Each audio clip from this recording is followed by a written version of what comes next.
सिद्धेभ्यः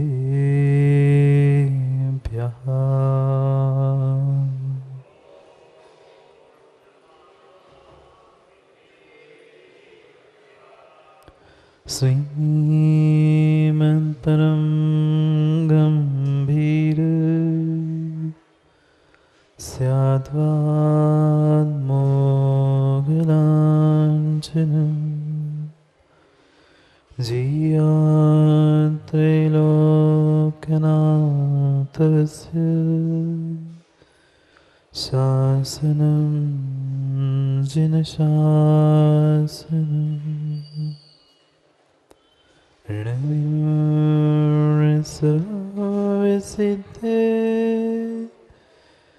झारतं कविदीयसंसारे दश दश दो दो वजने दश दो वेणुपेणं ऊचे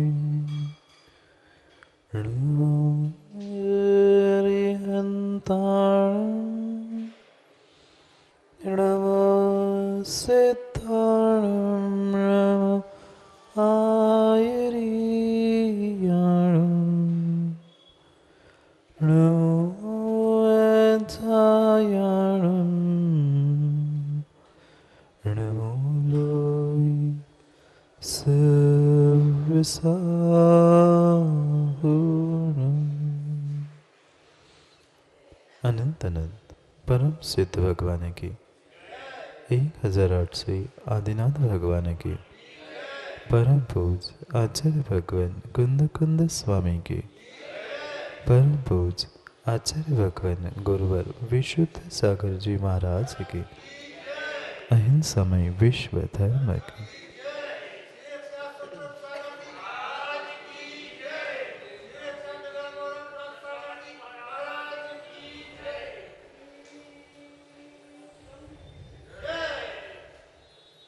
अंतिम तीर्थेश वर्तमान स्वामी के शासन में हम से विराजते और उनकी यह पावन पीयूष देशना हम सभी के लिए परम उपकारी। अनादिकाल से हमारी आत्मा में जो जन्म जरा और मृत्यु रूपी रोग लगे, उन रोगों का उपशमन करने वाली कोई परम औषधि है तो वह एकमात्र यह जिनवाणी। भव्यात्मा,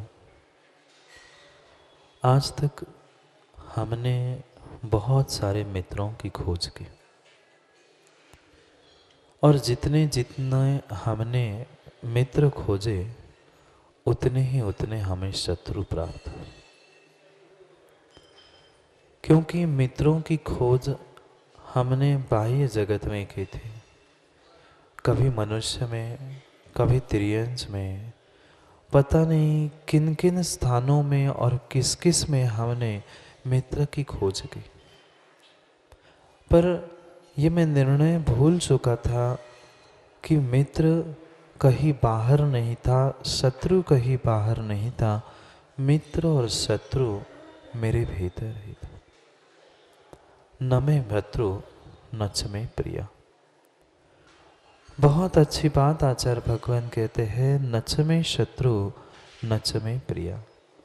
न मेरे लिए कोई शत्रु है, न मेरे लिए इस संसार में कोई प्रिय ऐसा मित्र। जब तक मेरे परिणाम, मेरी परिणति अच्छी है, जब तक सामने वाले की स्वार्थ की पूर्ति हो रही है, तब तक वे सब कुछ मेरे लिए प्रिय मित्र के समान कार्य करते हैं।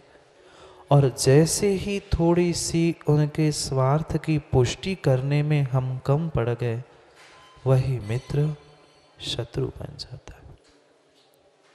इसलिए वह बाहर के मनुष्य, तिर्यंच, देव, नारकी आदियों में शत्रुता मित्रता खोजने से अच्छा था मैं अपने ही भीतर शत्रु और मित्र की खोज कर। कौन है मेरा शत्रु और कौन है मेरा मित्र? अगर कोई शत्रु और मित्र मेरा है तो मेरे भाव, मेरे परिणाम, मेरे मन वचन काय रूपी योग है। अगर मन वचन काय का सदुपयोग करके कथनचित हमने उसका उपयोग करना सीखा है तो कुछ हद तक वे फिर भी मित्रता करेंगे, पर अगर अशुभ मन वचन काय से, अशुभ परिणामों से जीते रहेंगे, वे तो हमारे लिए शत्रु शत्रु और शत्रु ही है।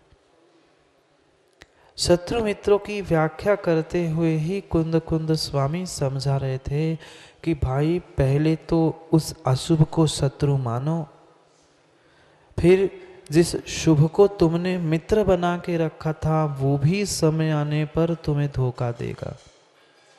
मित्रों ने वकील साहब धोखा नहीं दिया, बाहर का कोई हमें धोखा नहीं देता।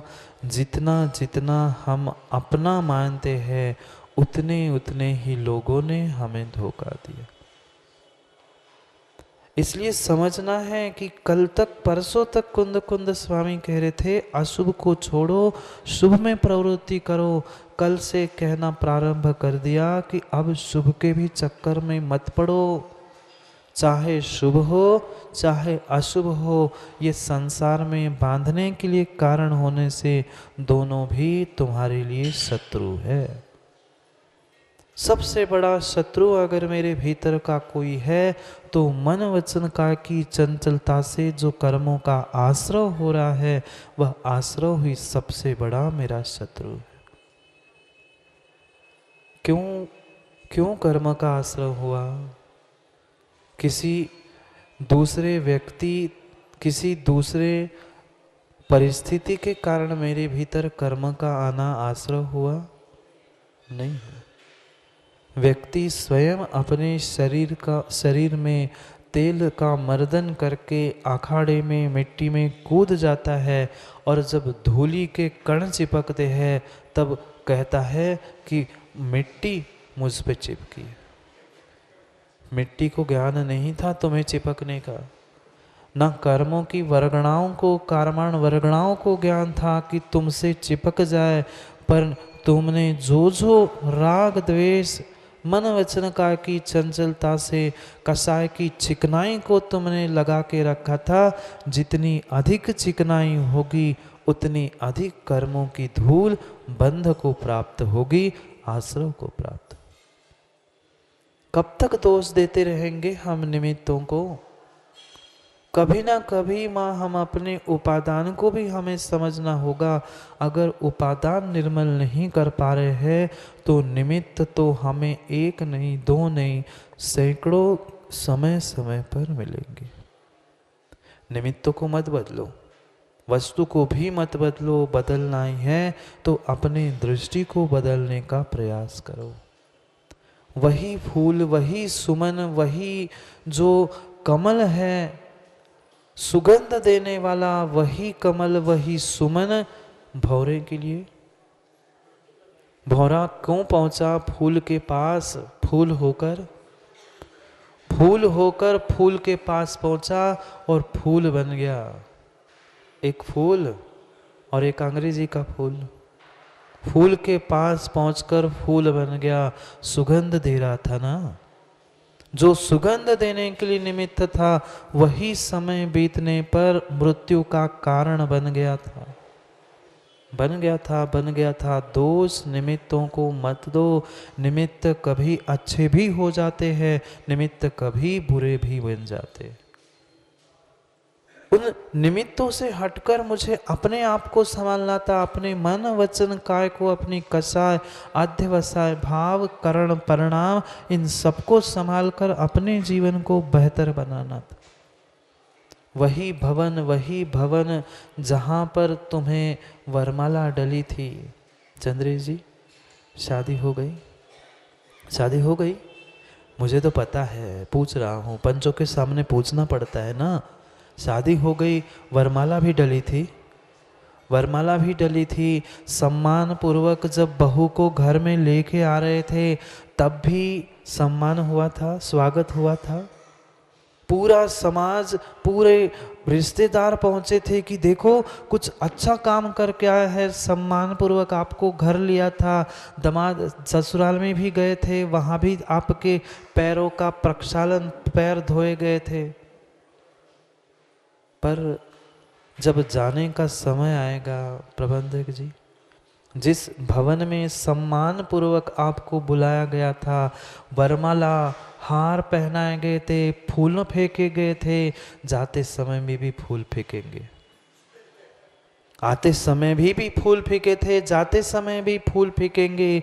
अंतर फूलों में नहीं था, अंतर फूलों में नहीं था, मात्र अंतर अभिप्राय में था। वही वरमाला कभी फांसी का फंदा नहीं बनती, वही वरमाला जो गले में पड़ी थी, समय बीतने पर कर्म का ऐसा उदय आता है, जिसके हाथों से वरमाला पहनी थी, वही आने वाले समय में फांसी का फंदा बन के खड़ी हो जाती।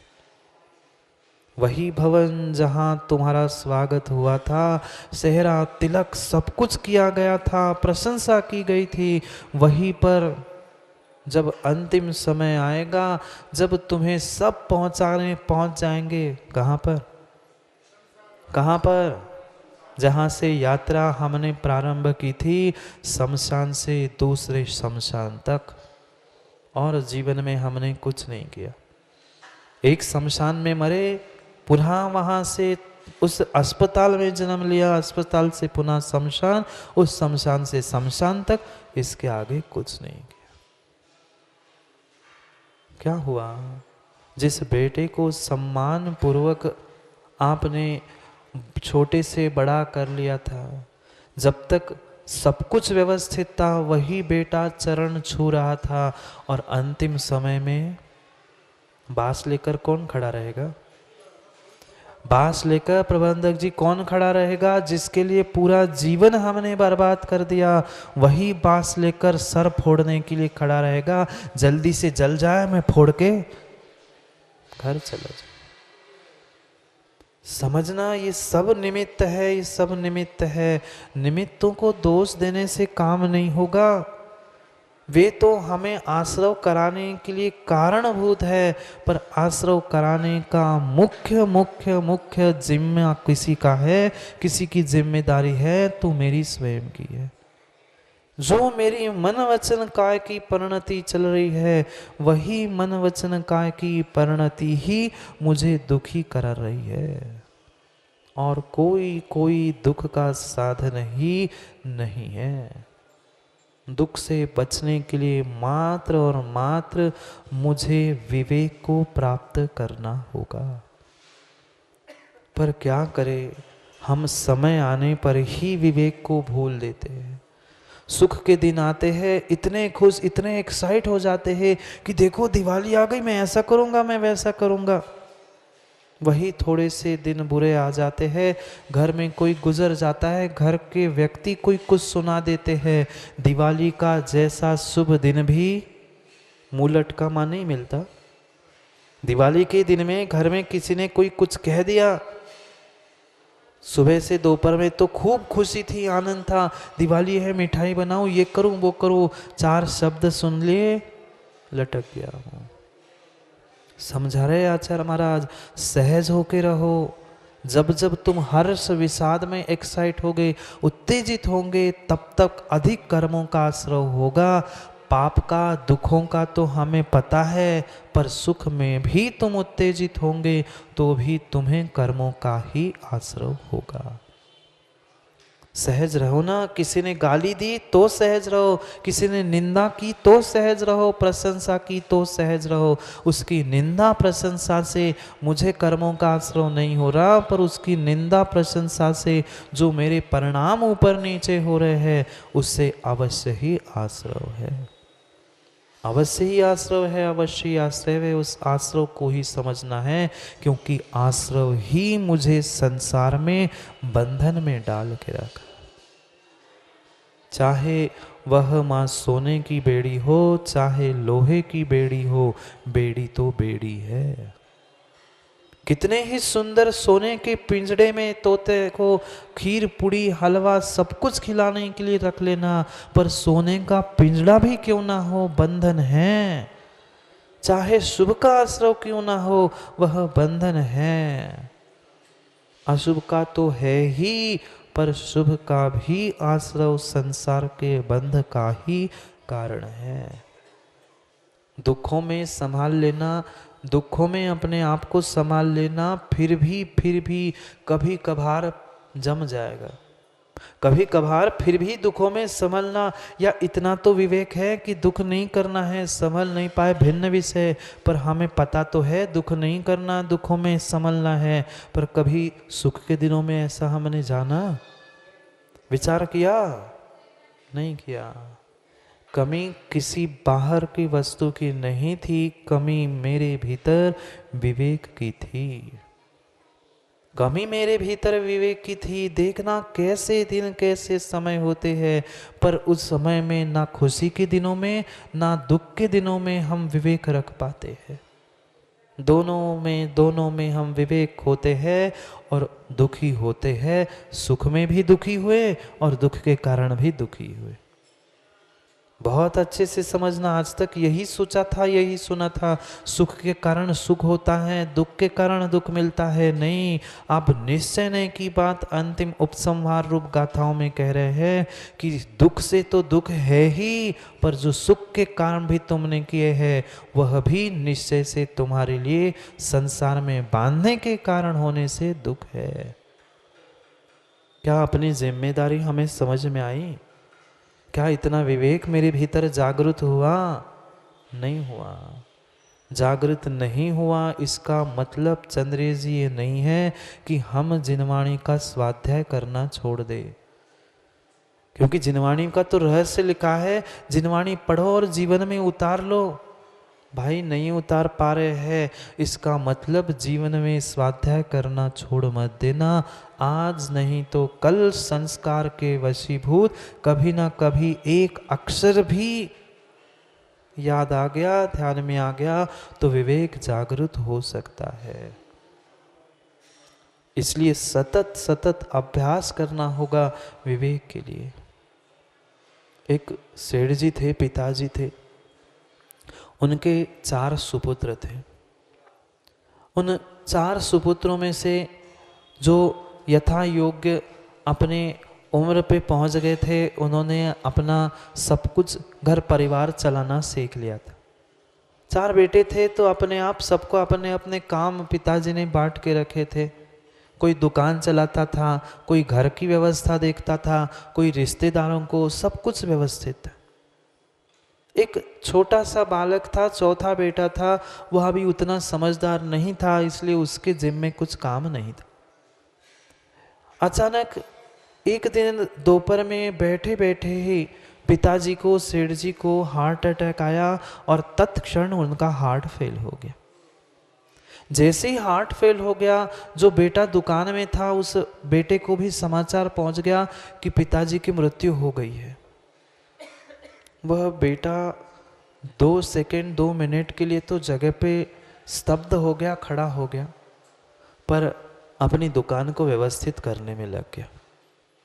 जो दूसरा बेटा था वह घर में ही था, मकान में ही था, उसको भी जैसे ही समाचार मिला वह पिताजी को जाकर देखता है और रोना धोना छोड़कर तुरंत जितने रिश्तेदार थे उन सभी रिश्तेदारों को पत्र फोन जैसे हो खबर करने का प्रयास करते। तीसरा बेटा भी मित्र के पास गया था, उसको भी समाचार मिलता है, वह भी दौड़ के पहुंचता है। जैसी खबर हुई सोचता है रोने से क्या होगा, पिताजी तो चल बसे, काम करता हूँ, जैसे ही समाज में खबर हो जाएगी, रिश्तेदार आसपास के लोग मिलने आ जाएंगे, उसने बढ़िया घर में दरी बिछाना, आवश्यकता से पानी भरना, सब कुछ व्यवस्था करना प्रारंभ कर।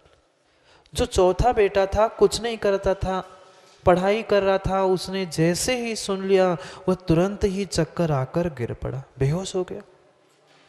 क्या चारों के पिताजी अलग अलग थे? क्या चारों बेटे अलग अलग थे? नहीं थे, पर उन 4 में से 3 बेटों को अपनी जिम्मेदारी का बोध था। बड़ा बेटा सोचता है पिताजी तो गुजर ही गए, मैं पागलपन करके दौड़ के वहाँ पहुँच जाऊँगा, दुकान का क्या होगा। बस आधे घंटे में दुकान व्यवस्थित करके, व्यवस्थित बंद करके, क्योंकि 3-4 दिन नहीं खुलेगी, दुकान व्यवस्थित करके सब ग्राहकों को अड़ोस पड़ोस को बताकर फिर पहुँचता। जिम्मेदारी मत समझना, जैसे ही जिम्मेदारी और विवेक धारण होता है व्यक्ति दुख से दूर होता है। क्या दुख नहीं हुआ होगा? हुआ था, पर उतना दुख नहीं हुआ जितना उस चौथे बेटे को हुआ था।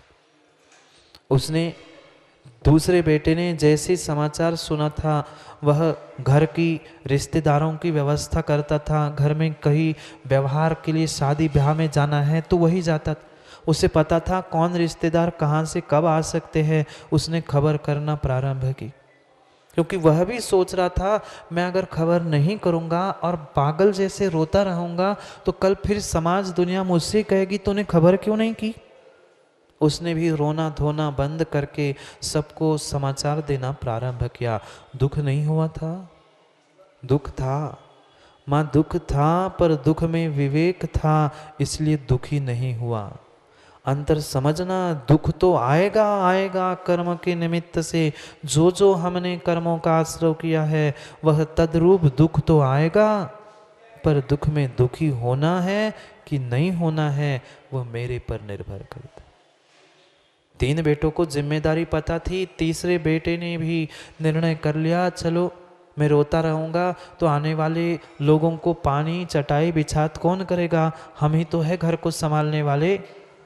उसको भी विवेक जागृत हुआ, उसने भी रोना धोना छोड़कर काम करना प्रारंभ किया। पर छोटे बेटे को तो यही पता था खाना पीना सब कुछ पिता करा रहे हैं, घर की जिम्मेदारी पिता की है, अब मेरी पढ़ाई मेरा खाना कौन कराएगा। और इतना सा ही सोचकर वह चक्कर आके बेहोश होकर गिर पड़ा था। क्यों?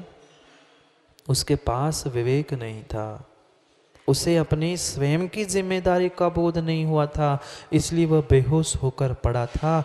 आप भी वकील साहब बेहोश होकर नहीं पड़े, ऐसे किसी व्यक्ति जैसे बेहोश होकर चक्कर आके नहीं पड़े, पर पूरी बेहोशी में तो है।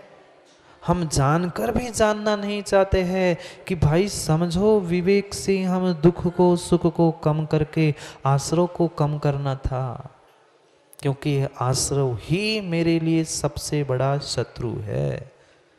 कोई बाहर का शत्रु, कोई बाहर का शत्रु नहीं है।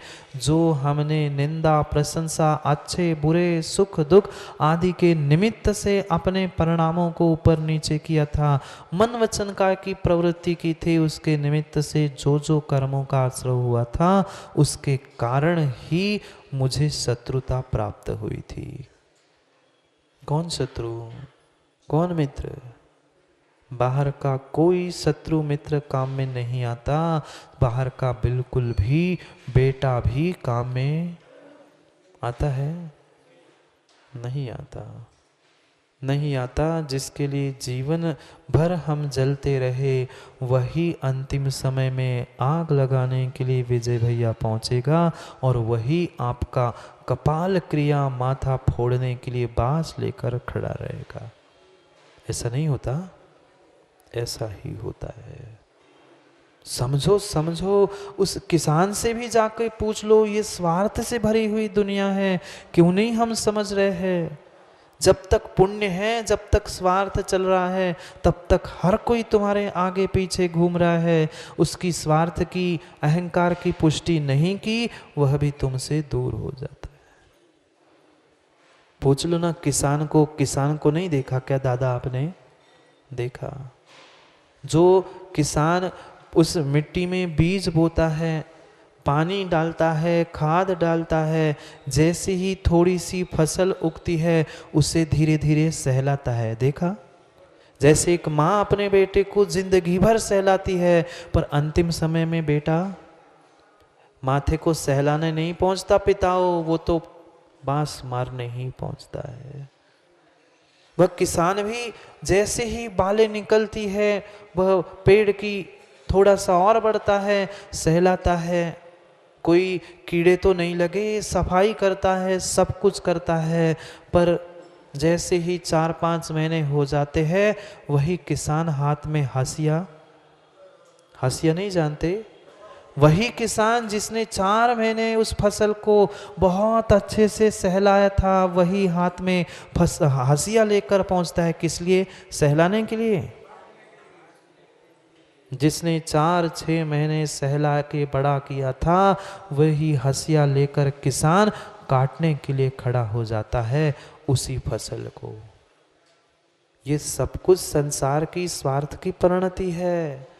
क्यों नहीं उस आश्रव से बचने का प्रयास कर रहे? क्यों नहीं कसाय जन्य अध्यवसाय भावों से बचने का प्रयास कर रहे हैं? निर्णय करो, मेरी क्रिया मेरे करण मेरे लिए कर्म का बंध करने वाले हैं, और कोई भी निमित्त नहीं, और कोई भी निमित्त नहीं है। ये ऐसी ही दुनिया है प्रबंधक जी। हरे वृक्ष पर तोता बैठा करता मौज बहारी, हरे वृक्ष पर तोता बैठा करता मौज बहारी, सूख गया तरवर, सूख गया तरवर, उड़ गया तोता, क्षण में प्रीत बिसारी। क्षण भर में वह बेटा, भाई, पिता, बहन सब अपने प्रीत को बिसर जाते हैं। कौन पिता, कौन भाई? कुछ नहीं। जब तक स्वार्थ है तब तक सहला रहे हैं। जैसे ही फसल खड़ी हो गई, हंसिया लेकर काटने खड़े हो गए।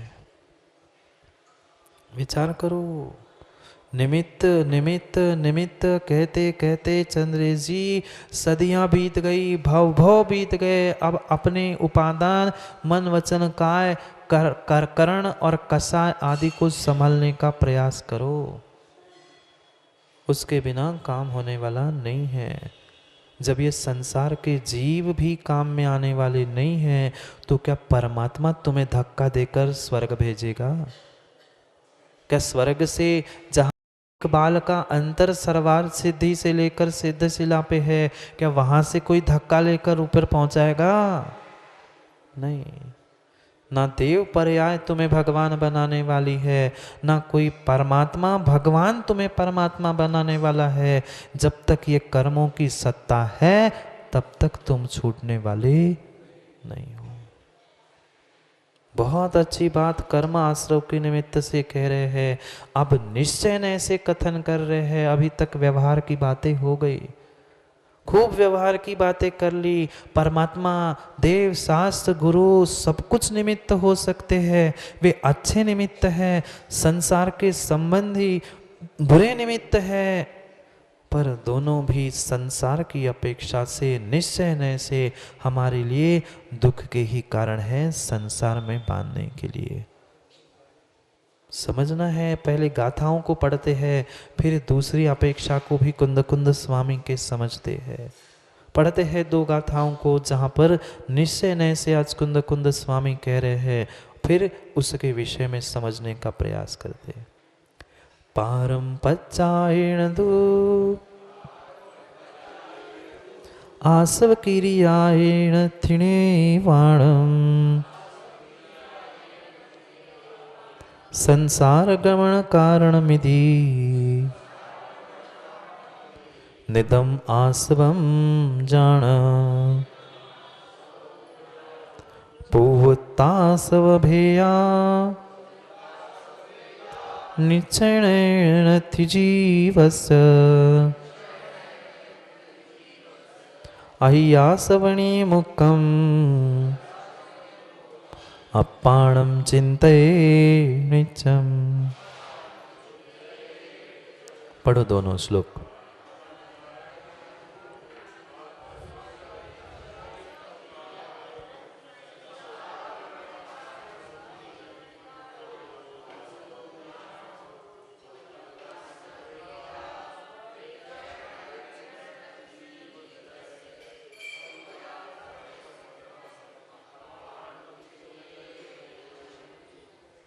आश्रव क्रिया नत्थि निर्वाणम। जब तक आश्रव रूपी क्रिया है, तब तक निर्वाण नहीं है। एक व्यक्ति दूसरे व्यक्ति को देखकर हंस रहा था। वह इसलिए हंस रहा था कि दूसरे व्यक्ति के हाथों और पैरों में जंजीरें थी, बेड़ी थी। वो हंस रहा था, देख कैसा पागल है, कुछ ना कुछ गड़बड़ की होगी इसने, इसलिए उसके हाथों पैरों में जंजीरों से, बेड़ियों से इसे बांधा गया, और वो भी लोहे की बेड़ी से बांधा था।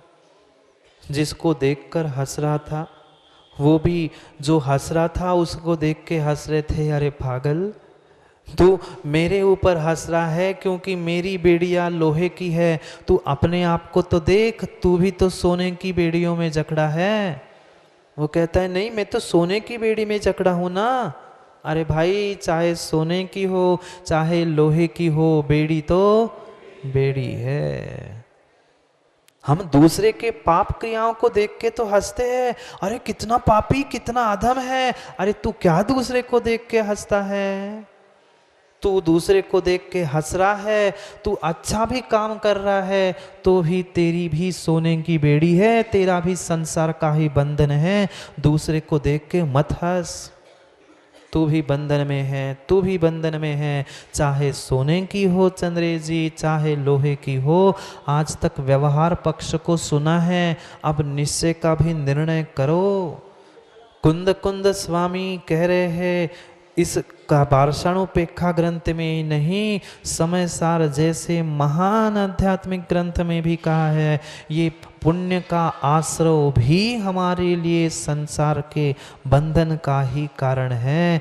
भले ही चंद्रे जी कहते रहे ना पुण्य फला अरिहंता, ऐसे कहते कहते कब तक अटकोगे? कब तक पुण्य फलारहंता करते करते? अभी पूरी गाथा का अर्थ नहीं समझा है आपने। समस्या यही है, समस्या सुलभ शास्त्री सक्षम शास्त्री यही पे है। हमने चुनिंदा चुनिंदा गाथाओं को निकाला, उसके भी चुनिंदा चुनिंदा चरणों पदों का अर्थ और व्याख्यान करना प्रारंभ किया। हमें लगने लगा कि हमने सब कुछ पढ़ लिया। उतना सा अर्थ नहीं है पुण्य फलारहंता, बहुत पूरी गाथा के चारों चरणों को समझना होगा। फल भले ही पुण्य से अरिहंत पद का मिला है, पर अरिहंत मतलब सिद्ध है ना, अरिहंत अवस्था मतलब सिद्ध अवस्था है ना, नहीं है। जब तक वह पुण्य की भी सत्ता है, तब तक भी वे किंचित भी सिद्ध होने वाले नहीं हैं। अरिहंत होकर खुश मत हो जाओ, खुश मत हो जाओ। अरिहंत बनकर भी पूर्व कोटि तक संसार में विहार करते रहना पड़ेगा। जब तक भीतर निर्णय नहीं होगा कि ये पुण्य भी मुझे हेय है, बांधने वाला है, भले ही सोने की बेड़ी है पर मुझे तोड़ना है, ये जब तक निर्णय नहीं होगा तब तक संसार से मुक्ति नहीं है। मात्र 4 ही कर्मों को जीता ना, अभी 4 कर्मों की सत्ता अरिहंत भगवान के पास है। व्यवहार की बातें हमने वर्षों से सुनी है, निश्चय की भी बात सुनो। परंपराएं जो परम पद जाए दू, परंपरा से भी आश्रव निर्वाण का कारण नहीं है। 13वें गुण स्थान तक आश्रव है, भले ही इरियापत है, पर जब तक आश्रव है तब तक संसार से मुक्ति नहीं है। मैंने कुंद कुंद स्वामी लिख रहे, पढ़ो ना चंद्रे जी। परंपरा से भी आश्रव क्रिया संसार से मुक्ति का निर्वाण का कारण नहीं है। ठीक है, पुण्य से तुम्हें देवगति मिलेगी, उत्कृष्ट से उत्कृष्ट भोग मिलेंगे, पर भाई पुण्य से भोग, भोग से पुनः पुण्य, और पाप से कहाँ? पुण्य से भोग मिले, भोगों से भोगने से पुनः पाप का आश्रय हुआ। ये पापानुबंधी पुण्य था, पुण्यानुबंधी पाप था। ये चारों प्रकार के पुण्य को समझना होगा।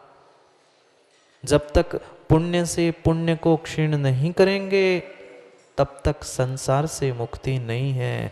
पर पुण्य को काटने के लिए पुण्य ही चाहिए था, इसलिए पुण्य भी पहले स्थान पर उपादेय कहा था। बहुत अच्छे से निश्चय व्यवहार दोनों नयों को समझना होगा। ये व्यवहार नए मात्र फोटो है। फोटो खिंचवाई कभी? फोटो खिंचवाई आप लोगों ने? कैसी आती है? जैसे आप वस्त्र पहनते हैं, जैसा चेहरा है वैसा। मैं सामान्य फोटो की कह रहा हूँ, बनावटी नहीं। बनावटी तो आजकल मोबाइल में काले के गोरे गोले के क्या कुछ नहीं होता, वो आपका विषय।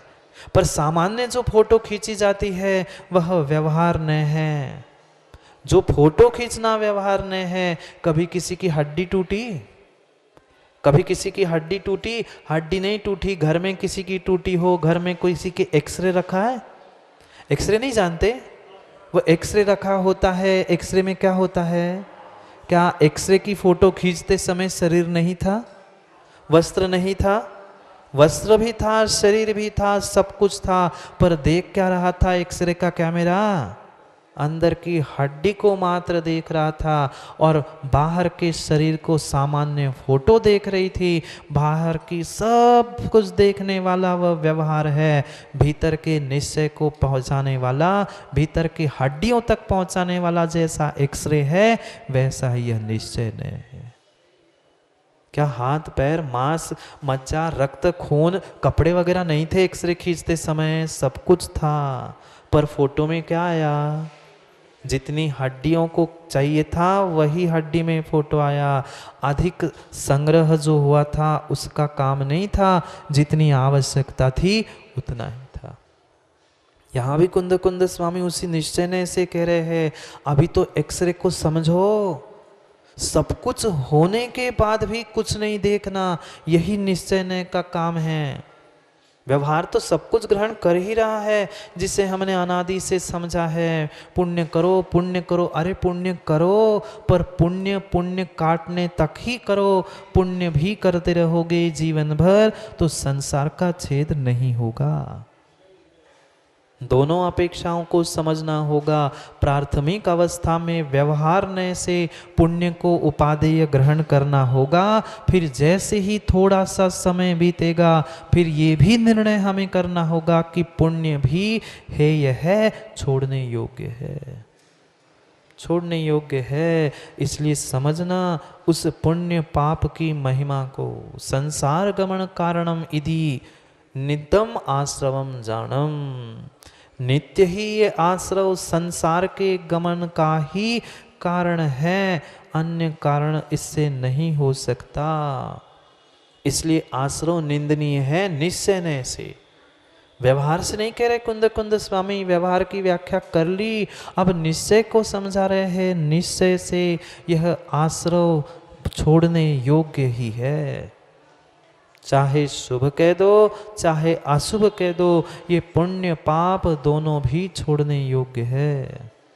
पर क्या करे, आज जीव मात्र उस पुण्य के पीछे और धन के पीछे दौड़ रहा है। जितना जितना धन और पुण्य के पीछे दौड़ोगे उतने उतने ही उससे दूर चले जाओगे। क्रिया करो, शुभ क्रियाएं करो, पुण्य की क्रियाएं करो, पर दौड़ने से वस्तु की प्राप्ति होने वाली नहीं है, नहीं है।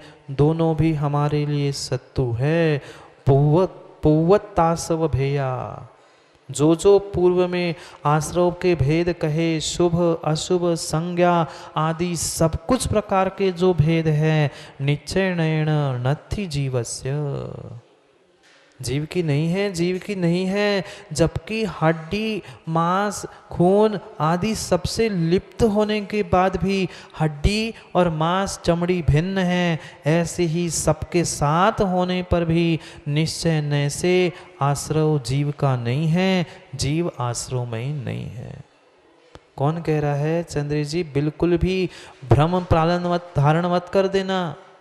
निश्चय नहीं कह रहा है आश्रव जीव का नहीं है, पर व्यवहार नहीं कहेगा आश्रव जीव का ही है।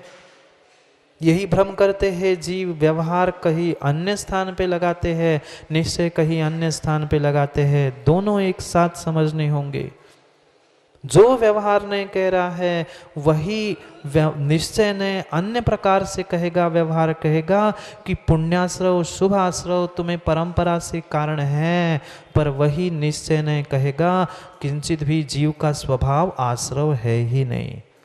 आश्रव तत्व भिन्न है और जीव तत्व भिन्न है। जीव का स्वभाव ज्ञान दर्शन चेतना उपयोग है और आश्रव का स्वभाव कर्मों को आमंत्रित करना है, कर्मों का आना ही आश्रव है।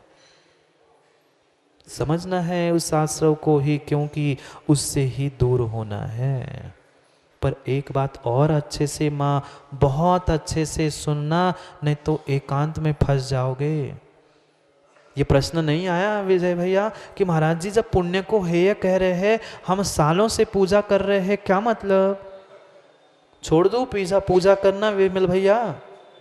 नहीं, पूजा करना, शुभ कार्य करना, आहार देना छोड़ने की बात नहीं कह रहे हैं, पर निर्णय करना है। क्योंकि बहुत सुंदर गाथा आचार्य महाराज कहते हैं, सम्मा इट्ठी पुण्यम, सम्मा इट्ठी पुण्यम न संसार कारणम नियमम मोक्षस हो हेयो जम निदानम न कुणदी।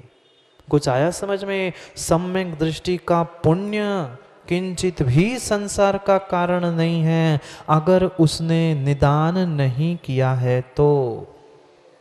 अब आया कुछ समझ में?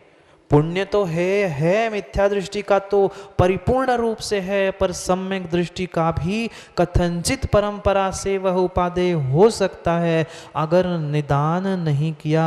आगामी भोगों की इच्छा को करना निदान है, और निदान से रहित होकर, निर्विकल्प होकर, किसी फल की इच्छा ना करते हुए अगर हमने पुण्य कार्य किए हैं तो वह परंपरा से फिर भी कारण हो सकता है। पर परंपरा से कारण है इतना मानकर खुश होकर मत बैठ जाना। 13वें गुण स्थान में उसका भी क्षय करना होगा, उसके बिना काम नहीं होगा। कितनी अच्छी बात है वकील साहब, और कितना अच्छा नियोग है। आज 13 तारीख है, त्रयोदशी है, और 13वें गुण स्थान की चर्चा है।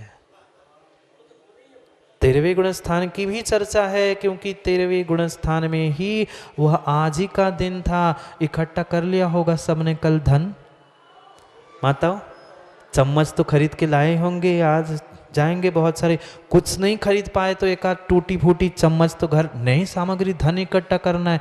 धनतेरस, धनतेरस नहीं वकील साहब, ये धन्य तेरस है, ध्यान तेरस है। हमने धन इकट्ठा करने में प्रयास किया।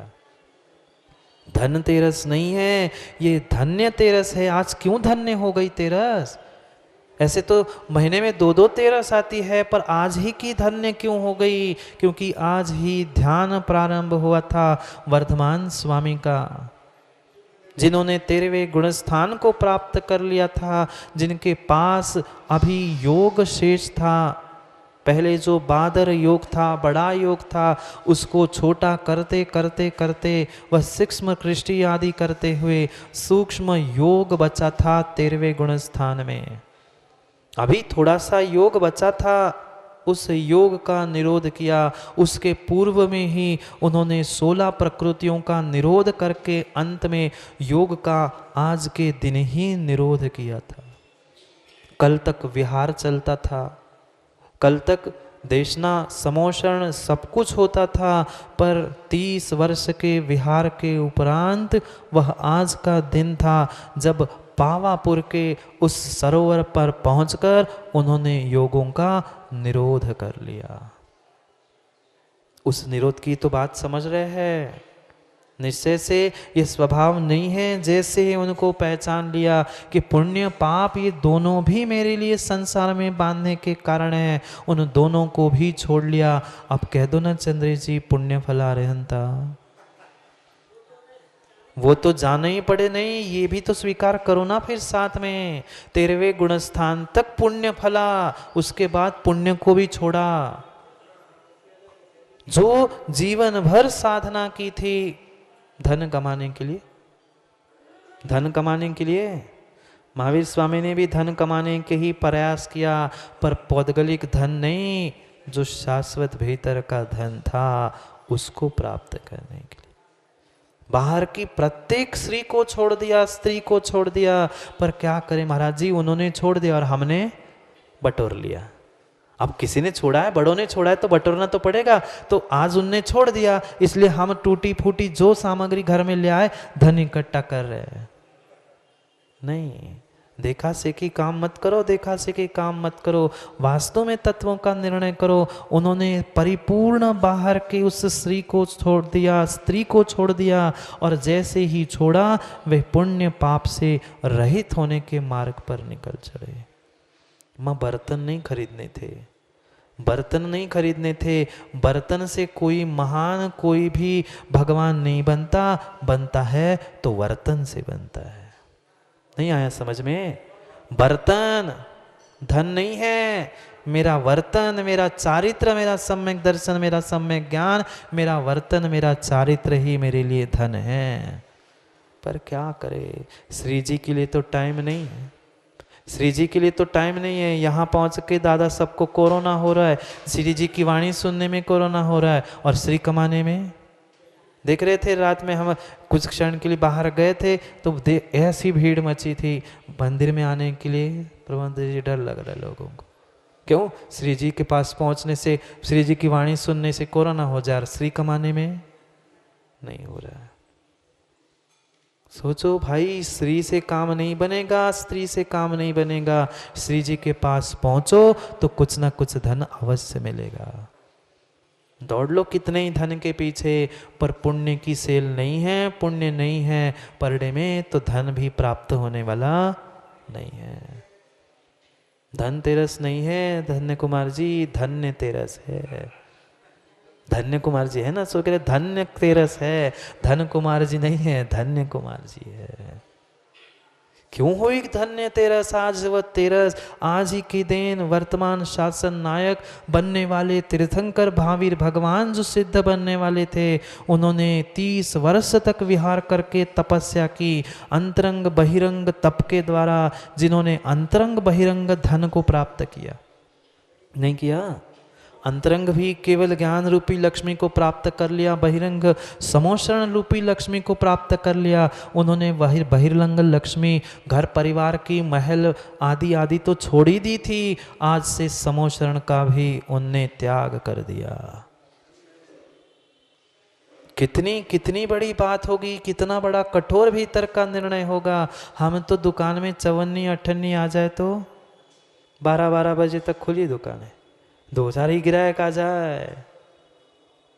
यहाँ निर्णय हो गया, इतनी बड़ी वह विभूति समोषण की, वे 14 रत्न 9 निधियाँ एक एक दरवाजे पर ऐसे चारों दिशाओं में मानस्तंभ के पास रखे होते, सब कुछ एक क्षण में छोड़ दिया, सब कुछ छोड़ दिया, सब कुछ छोड़ दिया। और हम बटोर रहे हैं। बटोरो बटोरो, जितना बटोरोगे उतना ही संसार में भटकोगे। संसार से पार होना है तो आश्रव को छोड़ना होगा। सोचो क्या क्या हमने किया, कितनी शुभ अशुभ क्रियाएं की, फिर पछतावा हुआ, फिर पापाश्रव हुआ, फिर परिणामों का कीचड़ मचा, फिर कीचड़ में फसल गए। किसने फैलाया था पानी? कहाँ पैर फिसल के गिर पड़े? किसी दूसरे ने नहीं, अपने ही पैरों से स्वयं खिसल पड़े। समझो अपने आप को। पूर्व से कहे गए आश्रव के भेद जितने भी हैं, आज तक खूब कह लिया पुण्य अच्छा, पुण्य अच्छा, पर पुण्य भी छोड़ना ही होगा निर्वाण को चाहते हो तो। संसार में रहना है तो कोई बात नहीं है, फिर पुण्य ही कमाओ, पुण्य ही कमाओ और पुण्य में ही उलझो। आज वर्तमान स्वामी ने, बनने वाले सिद्ध ने आज अपने योगों का निरोध करके अपने शाश्वत धन को स्वीकार किया था। बाहर के सभी श्री स्त्री सब बहिरंग परिग्रह का त्याग करके अंतरंग उस ज्ञान रूपी शाश्वत सुख धन को प्राप्त करने के लिए संवर के मार्ग पर निकल पड़े थे। निरोध कर लिया, संवर हो गया। कल करेंगे संवर की व्याख्या, पर आज निश्चय से ये भी निर्णय करना है, जीव के पास आश्रव नहीं है, जीव भिन्न है, आश्रव तत्व भिन्न है। उह साय वणि मक्कम अपाणम चिंतये नित्यम। पूर्व में कहे हुए आश्रव जो भेद है वह निश्चय से जीव के नहीं है। फिर आत्मा का क्या है? आत्मा दोनों प्रकार के आश्रवों से निमुक्कम, मुक्त है, दोनों प्रकार के आश्रवों से निर्मुक्त है। कभी भी जीव आश्रव में होता ही नहीं है, आश्रव जीव में होता ही नहीं है। चाहे वह सोने की डली नाली में कीचड़ में क्यों ना पड़ी हो, ऊपर से वह चिपक तो सकता है पर सोने रूप नहीं होता, ना मल रूप सोने को करता है। इसलिए निश्चय से समझो ये परिपूर्ण रूप से आश्रव और जीव भिन्न है। सदा चिंतित सदा नित्यम, सदा ही ऐसा चिंतन करो। किसका किसका? हम सदा चिंतन करते महाराज जी, धन्य तेरस की धन तेरस कब आ जाए। आज ध्यान के माध्यम से इस तेरस को धन्य किया था, इसलिए ध्यान तेरस धन्य तेरस थे, मात्र धन तेरस नहीं थी। इसलिए बर्तन को खरीदने मत जाना आज। खरीदना ही है तो अपने भीतर के बर्तन को सुधार लो। बर्तन नहीं सुधरेगा, कितने सोने चांदी, कितने लाखों करोड़ों के बर्तन घर में होंगे, वह धन नहीं है, वे शाश्वत सुख दिलाने वाले नहीं हैं। शाश्वत सुख दिलाने वाला मेरे भीतर का वह निर्णय निश्चय है, अन्य कुछ नहीं। समय हो गया, समय हो गया विमल भैया दुकान खोलने का। खोलो खोलो दुकान पापों की, पाप की दुकान तुम्हें संसार में ही बांधने वाली है।